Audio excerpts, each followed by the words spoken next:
آج ہم قرآن مجید کی سورت مریم کے کچھ بہت اہم حصوں پر بات کر رہے ہیں۔ جی، وہ آیات جہاں حضرت زکریا، حضرت یحییٰ، پھر حضرت مریم اور حضرت عیسیٰ علیہ السلام کے وہ حیران کن واقعات بیان ہوئے۔ بالکل۔ ہمارا مقصد صرف کہانی سنانا نہیں، بلکہ ان میں جو اللہ کی قدرت ہے، اس کی رحمت اور نبوت کا جو تسلسل ہے، ان نکات کو سمجھنا ہے۔ جی ہاں، اور یہ قصے دیکھیں، یہ اسلامی روایت میں مرکزی حیثیت رکھتے ہیں۔ صحیح۔ ان میں اللہ کی لامحدود قدرت صاف نظر آتی ہے، اس کی رحمت کا ظہور ہے، اور یہ کہ وہ اپنے بندوں کی رہنمائی کیسے کرتا ہے۔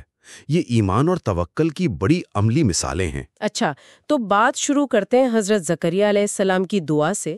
وہ بہت بوڑھے ہو چکے ہیں، اہلیہ بھی بانجھ ہیں، لیکن وہ مایوس نہیں ہوتے بالکل۔ اور اللہ سے ایک وارث، ایک نیک جانشین مانگتے ہیں۔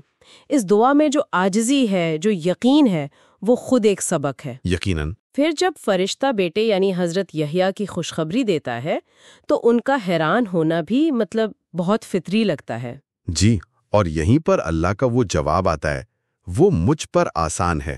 ہاں، ہو علیہ ہین۔ بالکل، یہ صرف ایک جواب نہیں ہے، یہ تو فطرت کے جو عام اصول ہیں نا، ان پر اللہ کے مکمل حاکمیت کا اعلان ہے۔ صحیح۔ یہ ہمیں سکھاتا ہے کہ جسے ہم ناممکن سمجھ رہے ہوتے ہیں، وہ اللہ کے لیے کچھ بھی نہیں۔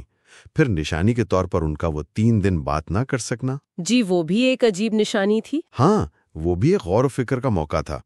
پھر حضرت یحییٰ علیہ السلام کی صفات دیکھیں، بچپن میں حکمت، تقوی، والدین سے کتنا اچھا سلوک، یہ سب اللہ کے فضل کو اور ایک نبی کے کردار کو واضح کرتا ہے۔ بالکل، اور اسی قدرت کا ایک اور آپ کہہ لیں کمال کا اظہار ہمیں حضرت مریم علیہ السلام کے قصے میں ملتا ہے۔ جی، ان کا لوگوں سے الگ ہو جانا، گوشہ نشیں ہو جانا، پھر فرشتے کا انسانی شکل میں آنا، جس پر وہ گھبرا بھی گئی تھیں۔ اور اللہ کی پناہ مانگی انہوں نے۔ پھر وہ بشارت، بغیر کسی ظاہری سبب کے بیٹے کی خوشخبری، اور یہاں بھی دیکھیں، وہی جواب دہرایا گیا، یہ مجھ پر آسان ہے۔ پھر سے وہی۔ جی، اللہ تعالیٰ شاید بار بار یہ یاد دلا رہا ہے کہ اس کی قدرت انسانی سمجھ یا اسباب کی محتاج نہیں ہے، اور یہ کہ حضرت عیسیٰ علیہ السلام کا وجود خود لوگوں کے لیے ایک نشانی اور رحمت بننے والا تھا۔ اور وہ ولادت کا وقت، وہ تکلیف۔ جی، اور پھر فوراً وہ معجزہ، سوکھے تنے سے تازہ کھجوریں گرنا، چشمے کا جاری ہو جانا۔ یہ صرف معجزے نہیں تھے، شاید تسلی تھی۔ بالکل، شدید پریشانی میں اللہ کی طرف سے ایک دم مدد اور تسلی کی علامتیں، اور وہ خاموشی کا جو حکم تھا، ہاں، بات نہ کرنے کا، وہ بھی شاید اس لیے کہ اصل جواب، وہ بڑا جواب خود آنے والا تھا۔ اور جواب کی ضرورت تو فوراً پڑ گئی جب وہ بچے کو لے کر قوم کے پاس آئیں اور ان پر الزام تراشی شروع ہو گئی۔ جی ہاں، ان کی پاک دامنی پر سوال اٹھایا گیا، وہ جو کہا گیا، اے ہارون کی بہن۔ ہاں، اس کا کیا مطلب تھا؟ اچھا، اس کا مطلب غالباً یہی تھا کہ تم تو ہارون جیسے نبی کے خاندان جیسی نیک سمجھی جاتی تھیں، تم سے یہ کیسے ہو گیا؟ اور اسی وقت وہ عظیم معجزہ ہوا۔ جی، حضرت مریم نے بچے کی طرف اشارہ کیا اور وہ بول اٹھے گوارے میں۔ جی، حضرت عیسیٰ علیہ السلام بول اٹھے، اور یہ صرف بولنا نہیں تھا، یہ ایک مشن کا اعلان تھا۔ میں اللہ کا بندہ ہوں، اس نے مجھے کتاب دی اور نبی بنایا ہے۔ کمال ہے۔ ان الفاظ نے فوراً 2 باتیں صاف کر دیں، ایک تو حضرت مریم کی پاک دامنی، اور دوسرا حضرت عیسیٰ کی اصل حیثیت، اللہ کے بندے اور نبی، خدا یا خدا کے بیٹے نہیں، جیسا کہ بعد میں سمجھا گیا۔ بالکل نہیں۔ اور اسی وقت اپنی والدہ سے نیک سلوک کا ذکر کرنا، یہ والدہ پر لگے الزام کا بہترین دفاع بھی تھا۔ یعنی یہ معجزہ صرف حیران کرنے والا نہیں تھا، بلکہ ایک بہت بڑا، آپ کہہ لیں، دینیاتی بیان تھا۔ بالکل، یہیں سے ان تمام غلط فہمیوں کی جڑ کٹ جاتی ہے جن کا ذکر آگے بھی ہے، جہاں اللہ واضح کرتا ہے کہ یہی عیسیٰ ابن مریم کی حقیقت ہے۔ اور یہ کہ اللہ کی شان نہیں کہ وہ اولاد بنائے۔ جی، یہ توحید کا مرکزی نقطہ ہے۔ ان 2 بڑی کہانیوں کے علاوہ سورت میں دوسرے انبیاء کا بھی مختصر ذکر ہے۔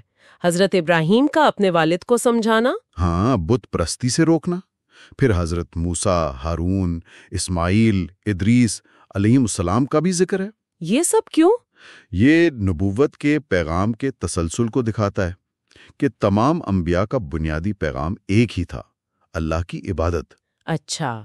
پھر دیکھیں آیت 58 میں ان انعام یافتہ لوگوں کا ذکر ہے، لیکن فوراً بعد ان ناخلف جانشینوں کا ذکر جنہوں نے نمازیں ضائع کیں اور خواہشات کے پیچھے لگ گئے۔ یہ ایک اہم تضاد ہے۔ جی، یہ ہر زمانے کے لیے سبق ہے، البتہ توبہ اور اصلاح کا دروازہ بھی بتایا کہ کھلا ہے ہمیشہ۔